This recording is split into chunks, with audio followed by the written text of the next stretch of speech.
What is up, my dashing dudes? I am the Hans TV, and today I hope that y'all are ready for some bomb drops. Because guess what? It's time for r/nuclear revenge. Our first post for the day comes from NatAttack89. He lost his friends, his car, his job, and nearly lost an eye. I've been putting this off, but this is really the only nuclear revenge I've ever dealt out in my life. A little history about where I was at before all of this. I had a very rocky relationship with my father, and my mom had just kicked me out at the age of 19 with nowhere to go. My dad actually stepped up and helped me for the first time in my life by getting me into an apartment in my podunk little hometown in South Idaho. I was hanging out with the wrong crowd and started going to parties and doing the things I missed out on doing with friends in high school. It was a goody two-shoes up to that point, and a late bloomer who wasn't used to getting male's attention, meaning I was a virgin. I started hanging out at the park, playing horseshoes and letting my friends get me absolutely trashed when I met a cowboy called Slick. I didn't have much of an interest in him other than just talking about old western movies. I'm a huge movie buff, and actors from the silver screen of the classic 1950s movies. Slick and I both worked for the same company, as did 98% of the small town we lived in, so we knew each other in passing. He started coming in to get horse meds and other vet supplies and always asked me to wait on him. Okay, whatever, that was my job. One of our mutual friends invited me to a bonfire at their house, which was right across from where Slick was staying in a bunkhouse. I went not even expecting to see Slick there, and had actually taken one of my best friends with me to keep an eye out for me because I've never been a trusting person due to past traumas as a kid. A few hours pass, we're all drinking, and Slick keeps putting his arm around me and trying to dominate whatever conversation I'm having with my friends, especially around my guy friends. I'm tipsy and not really caring about it too much and go off with a few of my girlfriends in a group where we're gossiping and talking. A couple hours passed by, and my friend and I drove up to the party, which took off with another friend for a beer run. They never came back to the party. The party is winding down. I don't feel comfortable driving home with any form of alcohol in my system, and Slick says he has a spare cot in his room I can have. I didn't feel comfortable going, but my other friends assured me Slick was trustworthy. We got to his room. There was no cots. Slick says he'll sleep on the floor and we can watch Blazing Saddles because he'd heard it was one of my favorite movies. I said fine and crawled into his bed, fully clothed sans shoes. Well, I'm sure you can guess what happened, so I'm not going to delve into the very unpleasant details. I didn't sleep the whole night. I just laid in the bed in disbelief that what had happened actually happened. Once I knew he was asleep, I snuck out of his room and drove home, sobered by the experience. I don't know how long I sat in the shower, but the water ran cold and I called out sick from work for 2 days. Over the next few days, I had bruises that covered my entire body. I had bite marks and scratches and fingertip bruises everywhere.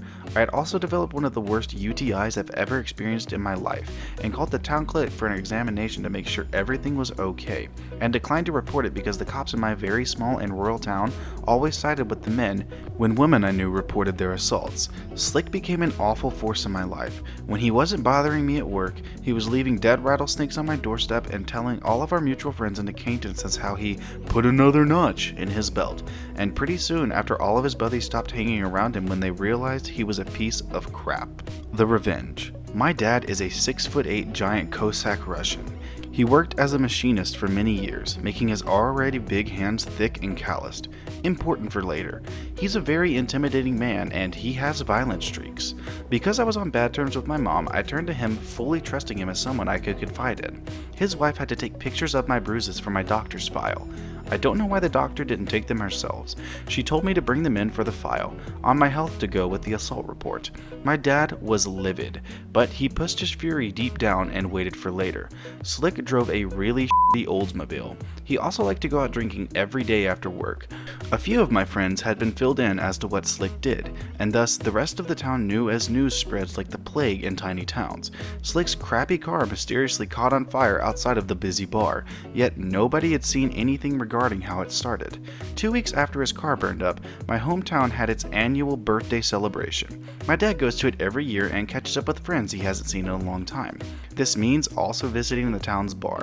This is what my dad ended up telling me after everything happened.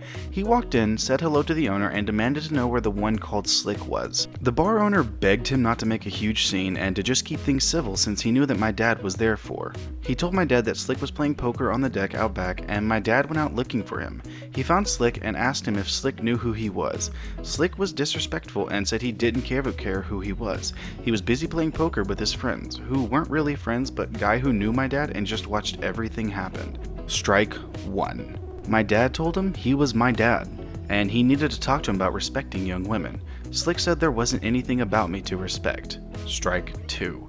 My dad tells Slick to get his ass out of the chair and speak to him like a man. Slick tells my dad to piss off. Strike 3. My dad picked up Slick, who is 5'4" at the time, was 180-ish pounds, by his collar and stuck his thumb into Slick's right eye socket. My dad said he had never heard a grown man scream like a woman before then, and all he could do was smile about it. He dropped Slick on the ground and walked out of the bar. My dad was afraid the cops were going to be coming for him, so he found me at the concession stand I was working at to tell me everything that had happened before he left back for home. Nobody called the cops.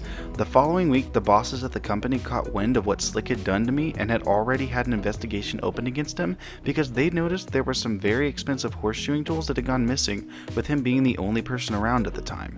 I should add that the company, though very large, was a tight-knit, family-oriented business in this small town. Both of my parents worked there, and the bosses had known me since I was knee-high. They were very upset and ended up firing him and gave him 12 hours to vacate the company premises, including the bunkhouse. I only saw Slick in person once more about a month later, and his eye was still black. I have a panic attack when I seen him, so I didn't stick around for howdy do's. And that's my nuclear revenge story.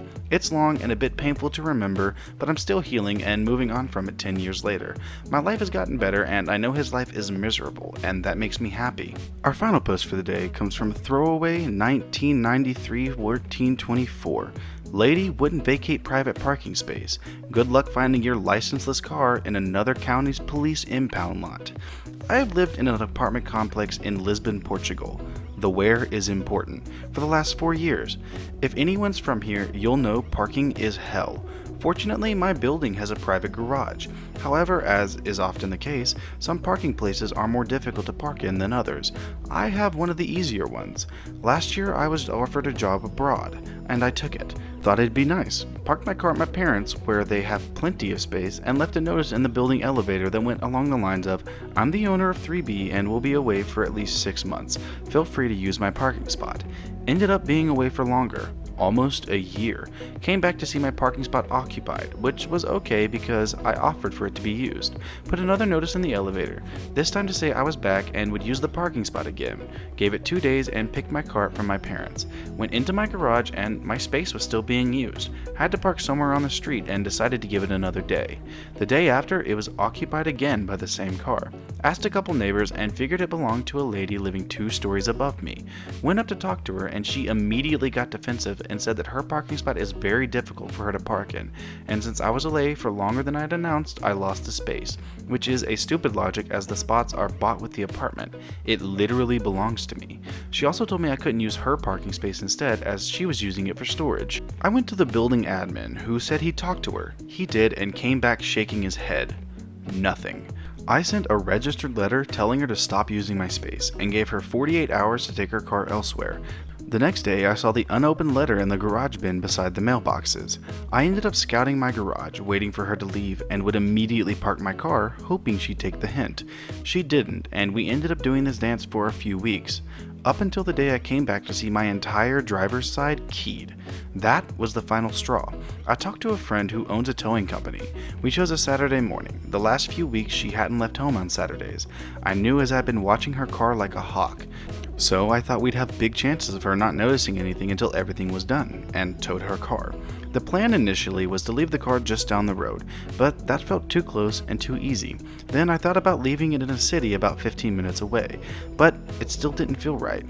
My friend jokingly said, "Let's leave it in Madrid." FYI, Madrid is in Spain, about 375 miles away. I knew he was joking, but Madrid did feel right. I asked if he had enough time. He had, so off we went. Once we got to Madrid, we went out for lunch, strolled around the city, and waited until it got dark and the streets empty. In the meantime, we had already decided on where to leave the car, a handicapped parking space close to a police station. And so we did. As a bonus, my friend also took both license plates off of the car. Then we drove back home.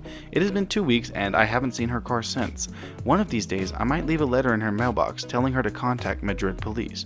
But in the meantime, I'll enjoy being able to use my parking whenever I want to. Well, alright, my dashing dudes, that is going to do it for today's episode of r/Nuclear Revenge. If you like the stories, I'll link them down in the description as always. And if you like the video, feel free to drop a sub, a like, and a comment down below what you'd like to see me read next. But with that being said, I will see you in the next video.